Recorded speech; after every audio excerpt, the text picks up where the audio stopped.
Imagine you're in a swimming pool holding a ball filled with air. You try to push it underwater.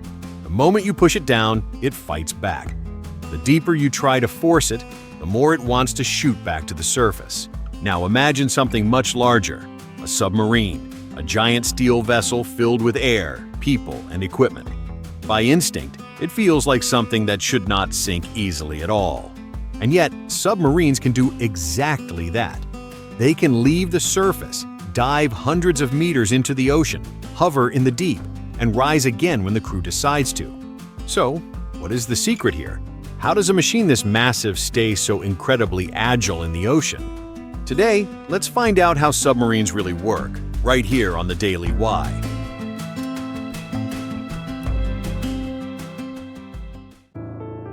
To understand how a submarine operates, you first have to forget the way planes or ordinary ships work.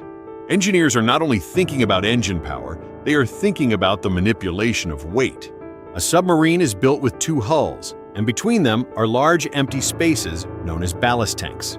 When traveling on the surface, these tanks are full of air, so the whole vessel floats like an enormous life jacket.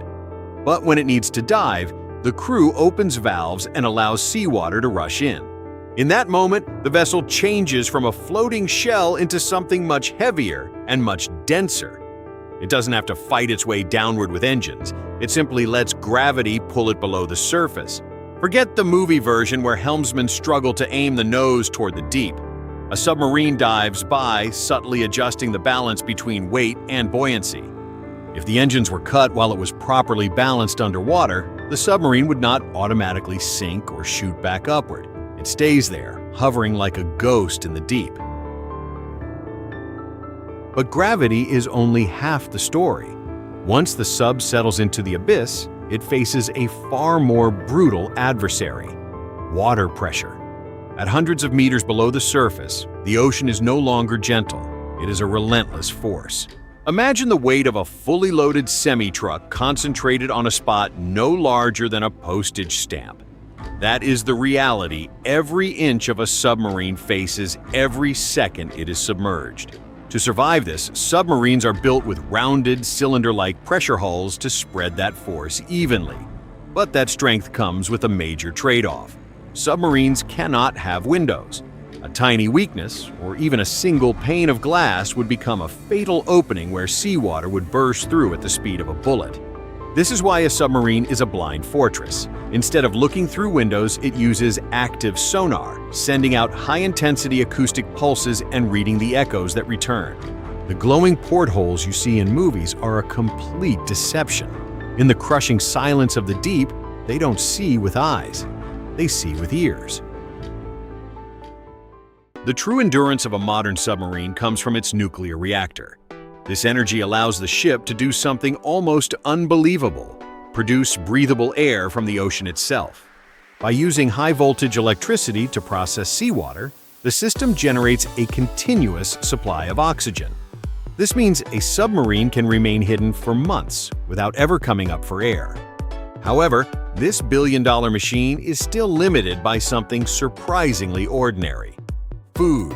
A nuclear sub can go for 20 years without refueling, but the pantry only holds enough meals for a few months. It creates a strange reality.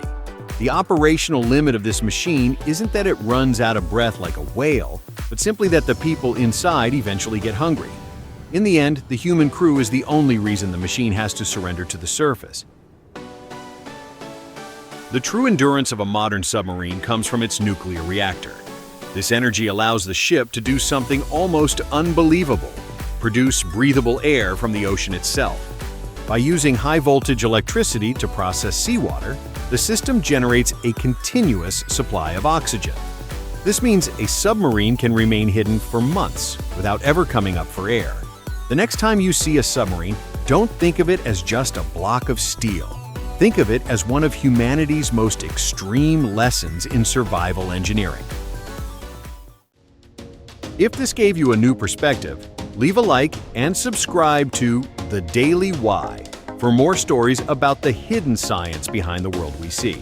Thanks for watching, and see you in the next one.